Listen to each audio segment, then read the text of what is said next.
Thank you, Mr. Chairman. Mr. Secretary, welcome. Appreciate you coming forward to testify here before the Ag Committee today, and appreciate your service as Secretary. I think back on some of the conversations we had the last time you were before the committee, which has been some time now, and but I think the number one thing that I wanted to ask if you could speak to is that we're watching the biodiesel plants across the country be mothballed and shut down. I think I can count 14 of them in Iowa. I can count one that is being dismantled and shipped to India, and they're waiting yet for a decision from this Congress on that blender's credit. And I think there are some in Congress that don't understand that there are millions of dollars that have been invested to try to follow the direction of the government's lead on renewable fuels. Now they find their capital frozen or devalued, in waiting for this Congress to follow through. If you could speak to that issue, I'd appreciate it. Congressman, I appreciate you raising this issue, and it, from my perspective, it's long overdue that we address this issue and that we provide this industry, which is vital to our capacity to be more independent in terms of our fuel sources and creating that kind of economic opportunity I talked about earlier. That tax extension has to take place, and it needs to take place yesterday. There's been some indication, hopefully it gets done before Memorial Day. That would certainly be my wish and my hope and my prayer. But thank you very much, Mr. Secretary. And I just inquire, is there dialogue among the cabinet? Do you know I know that the administration seems to be supportive of this. Is there dialogue, or is anything where we can find a place where we can bring our argument to get this to move, or is it just, do you think, tied up because of the legislative process? My sense, and I could be wrong about this, Congressman, is that there is more of the congressional process in play here. I don't think there's any question that the administration is supportive of this. I've talked to the President specifically about this issue, and I know where he is. I've talked to White House officials about this issue. I know where they are. They see this as important. If it were by itself, it would be one thing, but apparently it's tied up in a series of other issues. But my hope is that it gets done. And frankly, if I can take your question and just take it one step further, I really think all of us collectively need to do more work on how we can build the infrastructure that can support this industry, this biofuels industry.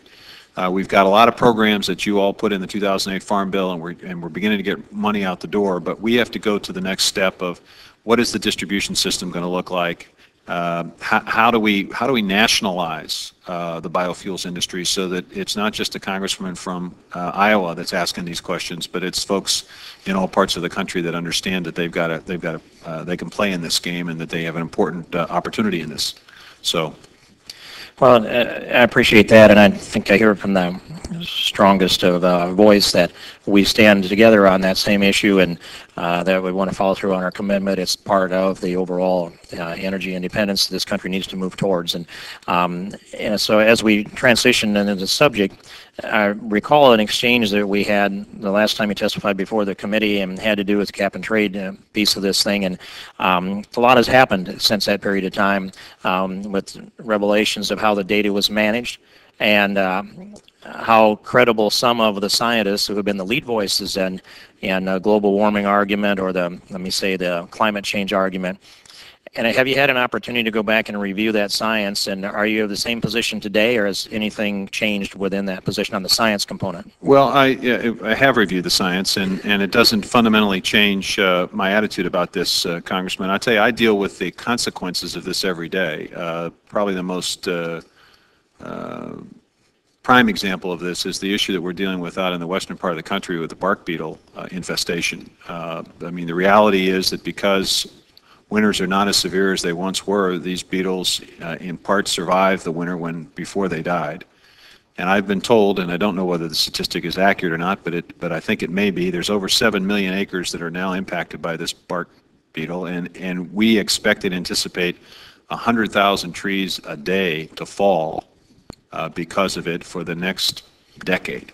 Well, thank you. And I recall I went up to Canada and heard their presentation also. About 80% of the timber in British Columbia was going to perish because of the bark beetle. And one of the things they told us up there was that they had to be a sustained temperature of 45 below in order to kill the bark beetle off in the wintertime. And so that's a piece of data that I'd inject into this processing. And I don't want to have a debate on this. I just was interested in your perspective, and I very much appreciate your perspective on the renewable fuels component, the blender's credit that's necessary at this point, and the viability of this first generation of ethanol and biodiesel has got to be there if we're ever going to get to the second generation of renewable fuels. And that's what I'd close with, Mr. Chairman. I thank the Secretary, and I yield back the balance of my time.